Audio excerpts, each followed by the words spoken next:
बैठकीची व्यवस्था अधिवेशनामध्ये करण्यात येईल। मला वाटतं हा प्रश्न आता संपलेला आहे। आपण प्रश्न क्रमांक 2 कडे जाऊया। प्रश्न क्रमांक 2 7391 विक्रम काळे। सभापती महोदय, प्रश्न क्रमांक 7391 वितरित केल्याप्रमाणे सभापती महोदय, राज्यामध्ये सातत्यानं शिक्षकांकडे जी असलेली अशैक्षणिक कामे आहेत ती काढावीत आणि आम्हाला विद्यार्थ्यांना फक्त शिकवण्याचं काम ठेवावं यासाठी सभापती महोदय वेळोवेळी अनेक शिक्षक संघटना, अनेक आमचे सर्व शिक्षक लोकप्रतिनिधी सुद्धा वारंवार शासनाकडे पाठपुरावा करतात सभापती महोदय। एवढंच नव्हे तर मागे झालेल्या राज्य शिक्षक पुरस्कार वितरण समारंभामध्ये सुद्धा प्रश्न डेव्हलप मंत्री महोदयांचं मी लक्ष अधोरेखित करू इच्छितोय की तत्कालीन मुख्यमंत्री एकनाथरावजी शिंदे साहेबांनी सुद्धा त्या ठिकाणी सांगितलेलं होतं की यापुढे कुठलंही शिकवण्याशिवाय इतर कुठलंही काम शिक्षकांना लावण्यात येणार नाही। सभापती महोदय, आता तर कहरच केलाय, कुत्रं मोजायचं काम दिलंय शिक्षकाला सभापती महोदय। एक प्रकारे मोठा अपमान शिक्षकाचा सभापती महोदय या ठिकाणी केलेला। हे परिपत्र कुणी काढलं कुत्रं मोजायचं? याच्यावर आपण या खात्याचे पालक म्हणून काय कारवाई करणार आहात? त्यांना जॉब विचारणार आहात का नाही तुम्ही? शाहू फुले आंबेडकरांच्या पुरोगामी राज्यामध्ये सभापती महोदय आचार्य देवोभव आपण म्हणतोय शिक्षकाला, हे मानाचं स्थान आपण एकीकडे देतोय आणि त्यांना कुत्रं मोजायचं काम लावतोय। हे तर जाऊ द्या सभापती महोदय, इतर सगळी जी अशैक्षणिक कामे, निवडणूक आली की आमचा शिक्षक दिसतो, जिल्हा परिषद निवडणूक आली आमचा शिक्षक दिसतो, यादी दुरुस्त करायची आली मतदार यादी आमचा शिक्षक दिसतोय। त्या ठिकाणी सभापती महोदय ते आपले स्वच्छतागृह मोजायचे शिक्षक दिसतोय सभापती महोदय। म्हणजे इतके महसूलकडे यंत्रणा आहे, बाकी एवढ्या खात्यामध्ये कर्मचारी आहे जे बसून असतात, त्यांना काम नसतं, यांना का नाही कामाला लावत? सभापती महोदय, आता निवडणुकीमध्ये तर सभापती महोदय 1 मिनिटात सभापती महोदय याची दाहकता मी आपल्या लक्षात आणू इच्छितो। आपण पण शिक्षक आहात। आता एका शाळेमध्ये 60 शिक्षक, 45 शिक्षक कालच्या निवडणुकीच्या कामाला घेतले जिल्हा परिषदच्या। 15 शिक्षकावर 2000 मुलं कशी सांभाळायची, कसं त्या ठिकाणी संचालन करायचं? एका वर्गात 60 50 मुलं असतात सभापती महोदय, कशी शाळा चालवायची सभापती महोदय? आणि त्यांना विनंती केली कलेक्टरला तर लगेच सांगतात तुमच्यावर पोलीस गुन्हे नोंद करू म्हणून भीती दाखवतात सभापती महोदय। म्हणून ही भाषण नाही सभापती महोदय, हे पोटतिडकीनं मी या ठिकाणी मानतोय की एकीकडे तुम्ही आमच्याकडून गुणवत्तेची अपेक्षा करता, तरी सुद्धा हे सगळं काम करून माझा शिक्षक ज्यादा तास घेऊन विद्यार्थ्यांना घडवण्याचं काम करतो, कारण विद्यार्थी आमचं दैवत आहे।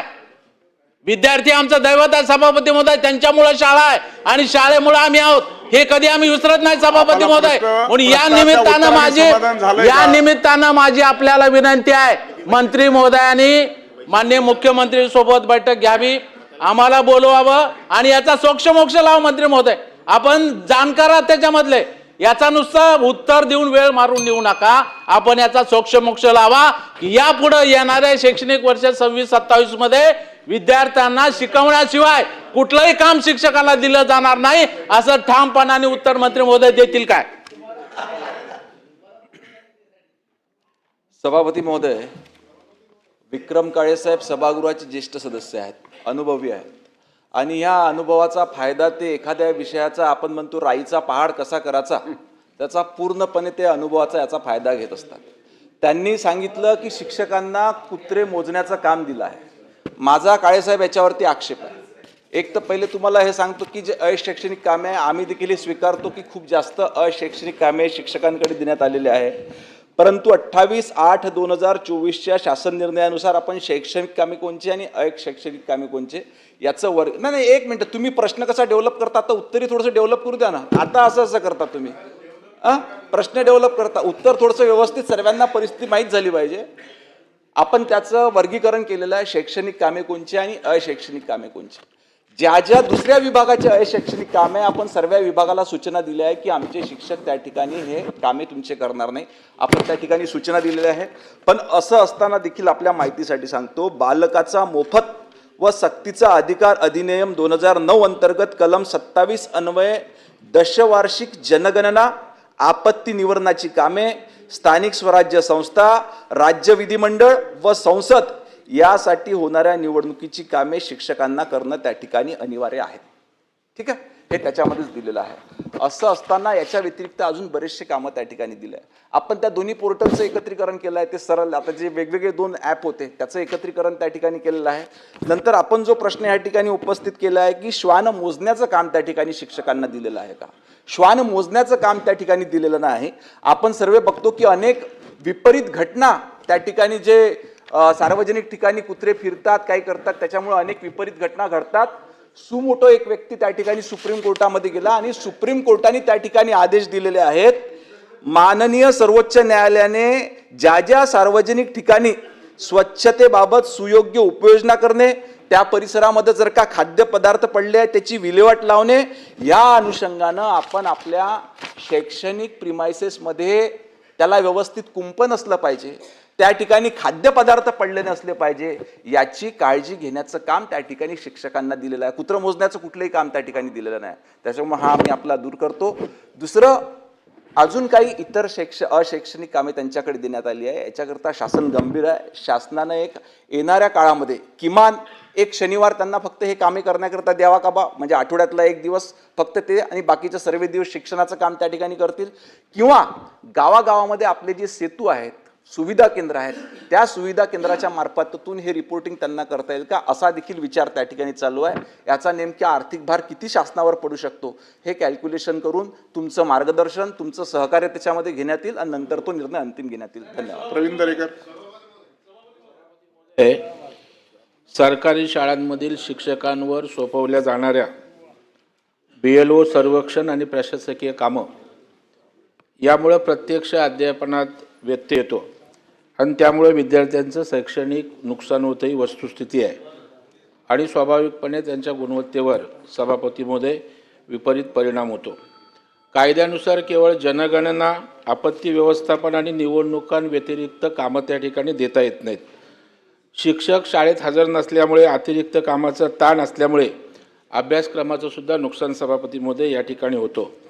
जो शिक्षण हक्क कायदा आहे 2009 RTE ॲक्टच्या 27 नुसार शिक्षकांना अशैक्षणिक कामांसाठी नियुक्त करण्यास त्या ठिकाणी मनाई आहे सभापती महोदय.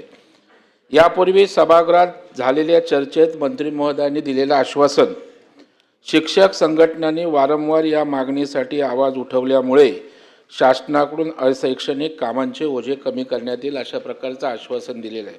माझा स्पेसिफिक प्रश्न आहे की शिक्षकांवरील प्रशासकीय कामांचं ओझं कमी करण्यासाठी काय उपाययोजना सरकार म्हणून केलेल्या आहेत. एक, SRA बाबतची कार्यवाही एक राष्ट्रीय कर्तव्य असल्यामुळे BLOचे कामकाज शिक्षकांनी करणे अनिवार्य आहे का, हा प्रश्न. 2, विद्यार्थ्यांना शिक्षा, मारहाण, मानसिक त्रास, छळ करणे, अपमान करणे अशा प्रकारच्या अनेक घटना शाळेत घडत असतात.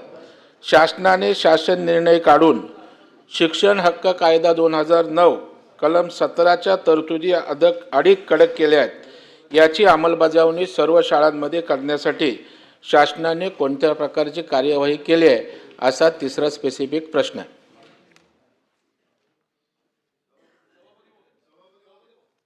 सन्मान्य सदस्य प्रवीण दरेकर साहेबांनी जो प्रश्न उपस्थित केला त्या अनुषंगानं सांगतो की आपल्या कायद्याप्रमाणेच बालकाचा मोफत व सक्तीचा अधिकार अधिनियम 2009च्या अन्वये आपल्याला BLOचं काम त्यांना त्या ठिकाणी देणे भाग आहे.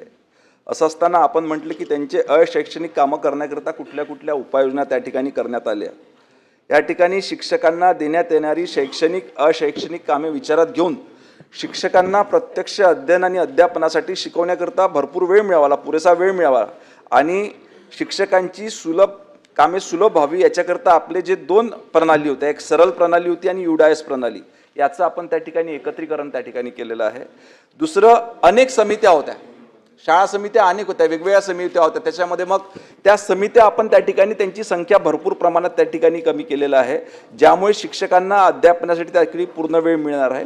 तिसरं, मी आपल्याला सांगितल्याप्रमाणे की आपण एक मोठा निर्णय त्या ठिकाणी घेण्याच्या याच्यामध्ये आहे. जी माहिती वारंवार शिक्षकांना भरावी लागते जेणेकरून ती शासनापर्यंत पोहोचली पाहिजे, ती त्या गावात असलेलं सुविधा केंद्र, सेतू केंद्र ह्या माध्यमातून ती माहिती देता येईल का, याचा एक विचार शालेय शिक्षण विभागाच्या वतीनं चालू आहे. त्याच्यावर देखील लवकरच निर्णय घेण्यात येईल. ही उपाययोजना त्या ठिकाणी करण्यात आली आहे. अभिजित वंजारे. महोदयांनी सर्वोच्च न्यायालयाच्या निकालाचा दाखला दिला.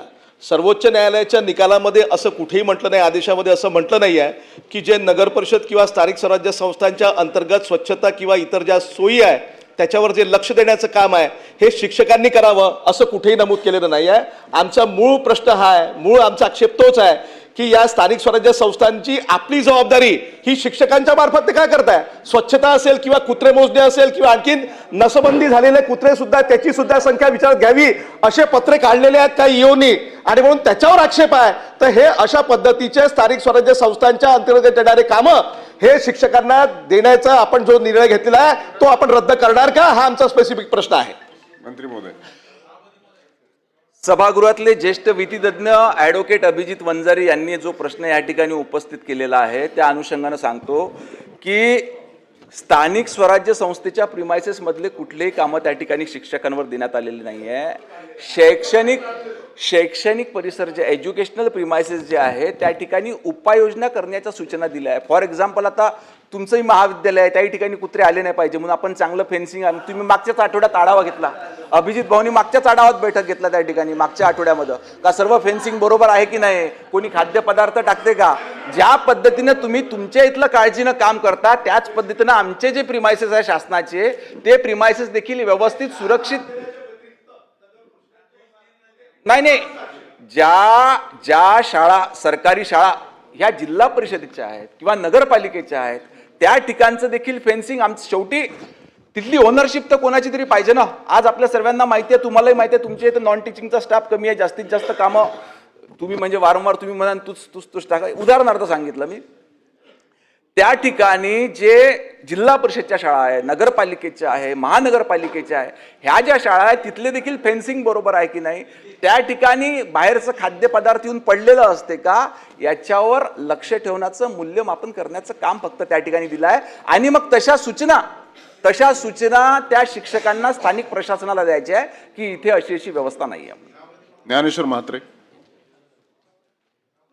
सभापती महोदय, हा वारंवार प्रश्न आम्ही दर अधिवेशनामध्ये उपस्थित करत असतो आणि बिओलोचं काम साहेब हे 1 दिवसाचं 2 दिवसाचं नसून वर्षानुवर्षे आमच्या शिक्षकांना काम करावं लागतं आणि त्याकरता शिक्षकांना कंटिन्यू बाहेर लागतं आणि त्यामुळं विद्यार्थ्यांचं फार मोठ्या प्रमाणामध्ये शैक्षणिक नुकसान होत आहे. आत्ता सुद्धा 10वी 12वीच्या परीक्षा सुरू आहेत आणि 10वी 12वीच्या परीक्षा सुरू असताना शिक्षकाने पर्यवेक्षण करायचं आहे, सुपरविजन करायचं, आलेले पेपर तपासायचे आहेत. दुसऱ्या बाजूला तहसील खात्याकडनं किंवा जबाबदार अधिकाऱ्याकडनं शिक्षकांना नोटीस दिलेत की तुम्ही जर ही ड्युटी स्वीकारली नाही तर तुमच्यावर गुन्हा दाखल करतो. सभापती महोदय, शिक्षकांनी मुलांचं परीक्षेचं कामकाज पाहायचं की ते कामकाज पाहायचं. आम्हाला अन्य कामाला कुठेही प्रॉब्लेम नाही, पण हे बिओलोचं काम डायरेक्टली आमच्याकडनं काढून घ्यावं अशी आमची सगळ्या आमदारांची मागणी राहणार आहे. आणि मंत्री महोदय, आपण आजच या ठिकाणी माझी विनंती राहील की आपण कलेक्टरांना आदेश द्या की कोणत्याही प्रकारचा गुन्हा कोणत्याही शिक्षकावर दाखल करू नका, स्वतंत्र व्यवस्था होईपर्यंत आपण ती जबाबदारी शिक्षकावर देऊ नका, अशा प्रकारची माझी मागणी आणि ते आपण करणार का. मंत्री महोदय. सन्मान्य सदस्य म्हात्रे साहेबांनी उपस्थित केलेला प्रश्न अतिशय महत्त्वाचा आहे. परीक्षा सुरू असताना कुठलंही बिओलोचं काम त्या ठिकाणी शिक्षकांना देण्यात येऊ नये. जर का अशा पद्धतीचं देण्यात आलं असेल तर याची संबंधित विभागाला त्या ठिकाणी निर्देश देण्यात येतील. त्याच पद्धतीनं आपलं दुसरं काय म्हणतो नाही, गुन्हा दाखल तर होणारच नाही. जेव्हा परीक्षा सुरू आहे तेव्हा बिओलोचं काम देण्याचं प्रश्नच त्या ठिकाणी उठत नाही. दुसरी आपली जी मागणी आहे की सर्व आमदारांची मागणी आहे की बिओलोचं काम हे परमनंट शिक्षकांकडून त्या ठिकाणी काढून घेणार. या संदर्भात सर्व शिक्षक आमदारांसोबत एक बैठक लावून त्या ठिकाणी उचित निर्णय घेण्यात येईल. सरनाईक. सभापती महोदय, या ठिकाणी एखाद्या शाळेमध्ये 4च शिक्षक आहेत, त्याच्यापैकी 3 शिक्षकाची नियुक्ती या ठिकाणी अशैक्षणिक कामासाठी केल्या जाते. आणि या ठिकाणी आपण पाहतो की आपल्या पूर्ण महाराष्ट्रामध्ये अनेक सुशिक्षित बेरोजगार आहेत. आपण एखादी स्वतंत्र यंत्रणा करून हे BLOचे कामं जर त्यांच्याकडे सोपवले तर निश्चित रूपानं त्यांना रोजगार मिळेल. आणखीन या ठिकाणी विद्यादानाचं जे पवित्र काम शिक्षक लोक करत आहेत, विद्यार्थ्यांचं शैक्षणिक नुकसान वर्षभर होऊन राहिलेले आहेत आणि त्यापासून या ठिकाणी शैक्षणिक ही प्रणाली वाचवण्याचं काम तुमच्या माध्यमातून होईल का, एवढाच माझा प्रश्न आहे. मंत्री महोदय. सन्माननीय सदस्य सरनाईक साहेबांनी केलेल्या सूचना विचारात घेऊन उचित निर्णय घेण्यात येईल. प्रश्न क्रमांक 3, 6821. प्रश्न क्रमांक सभापती महोदय, प्रश्न क्रमांक 6821. मंत्री महोदय. वितरित केल्याप्रमाणे सभापती महोदय, 13 मे 2025ला शासनाने एक शासन निर्णय काढून 10वी आणि 12वीच्या ज्या परीक्षा असतात त्या परीक्षांमध्ये CCTV शाळांमध्ये लावण्याच्या संदर्भामध्ये बंधनकारक केलेलं आहेत.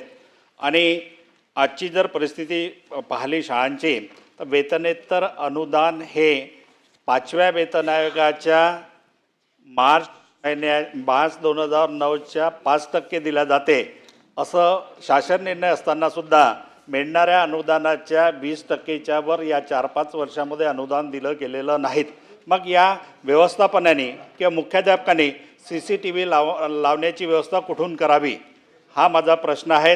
आणि CCTV लावण्यासाठी शासन अनुदान देईल का? सन्मान्य सदस्य अडबैले साहेब यांनी जो प्रश्न उपस्थित केला आहे, एक तर हे खरं आहे की उच्च न्यायालयाच्या आदेशाने आपण त्या ठिकाणी परीक्षा व्यवस्थित व्हावी याच्याकरता CCTV लावलेले आहेत. शासनाच्या सर्व शाळांमध्ये त्या ठिकाणी शासन स्वतः CCTV लावत आहेत.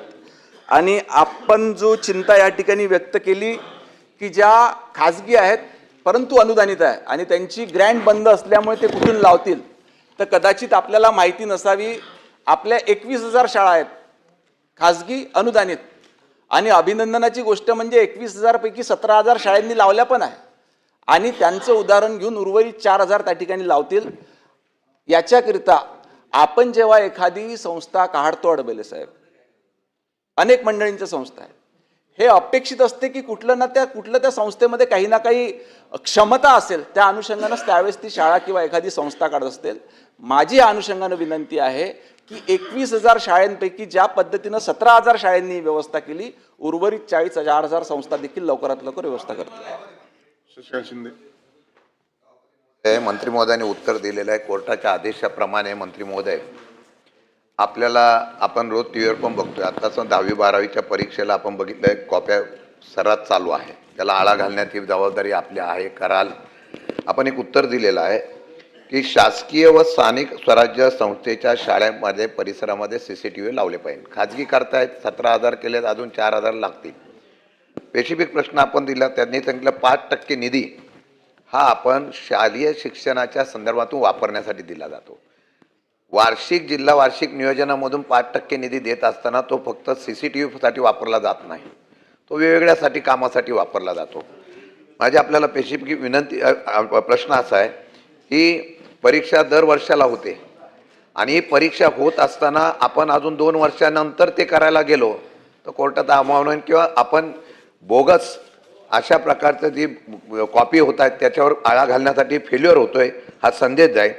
मला स्पेसिफिक प्रश्न येत आहे की आपल्या या असलेल्या शासकीय आणि स्थानिक स्वराज्याच्या संस्थेच्या जेवढ्या शाळा आहेत त्यांना किती हा निधी आवश्यक आहे, किती शाळांनी लावला आहे, किती निधी आवश्यकता आहे, आणि त्या जिल्ह्यामध्ये 5%च्या अनुदानातून जर द्यायचं गेलं तर किती वेळ लागेल, आणि यासाठी शासन जर तुमच्याकडे आकडेवारी असेल तर ती द्यावी, आणि शासन यासाठी स्वतंत्रपणाने अशा प्रकारची तरतूद तुमच्या शासकीय शाळेसाठी करणार आहे का? सन्माननीय शिंदे साहेबांनी उपस्थित केलेला प्रश्न वस्तुस्थितीला धरून आहे. आपण सांगितलेली माहिती खरी आहे की आपल्या शासनाच्या आणि स्थानिक स्वराज्य संस्थांच्या जवळजवळ 65,000 शाळा आपल्या आहेत. आणि आतापर्यंत जो आपला 5% निधी जिल्हा नियोजन समितीचा असतो त्या माध्यमातून जवळजवळ फक्त 18,000 शाळांमध्ये आपण हे त्या ठिकाणी इन्स्टॉल करू शकलो आहेत.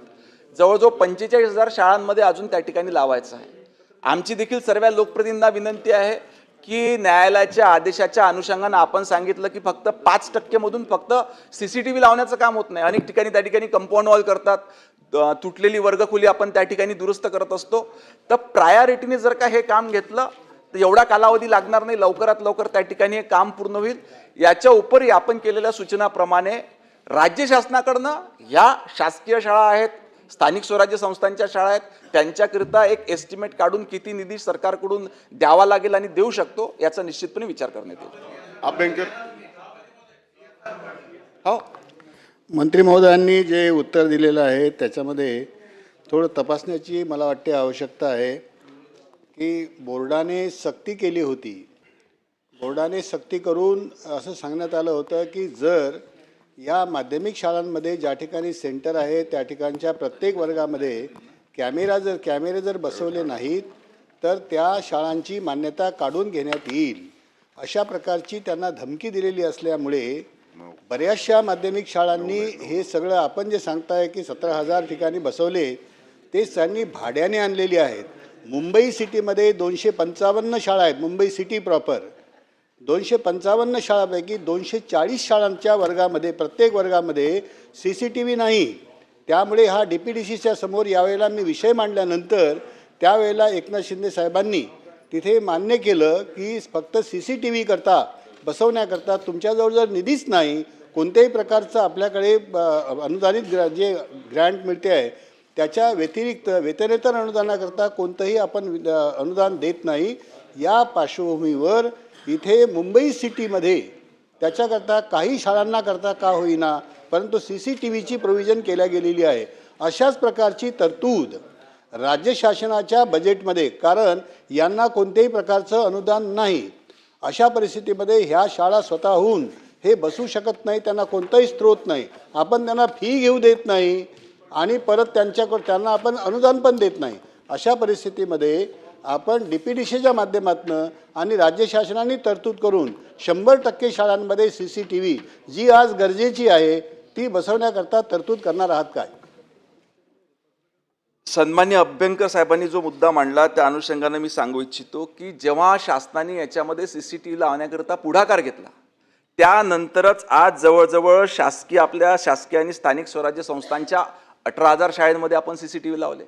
आपण थोड्या खाजगी परंतु अनुदानित असलेल्या शाळांना त्या ठिकाणी प्रवृत्त केलं आणि माझी आपल्याला विनंती आहे सभागृहानं आपण दुरुस्त केलं पाहिजे. आपण कोणालाही धमकी त्या ठिकाणी दिलेली नाही. आपण त्या ठिकाणी निर्देश, धमकी हा शब्द चुकीचा होऊन जाईल, निर्देश त्या ठिकाणी दिलेली आहे. तर आपल्या 21,000 आपल्या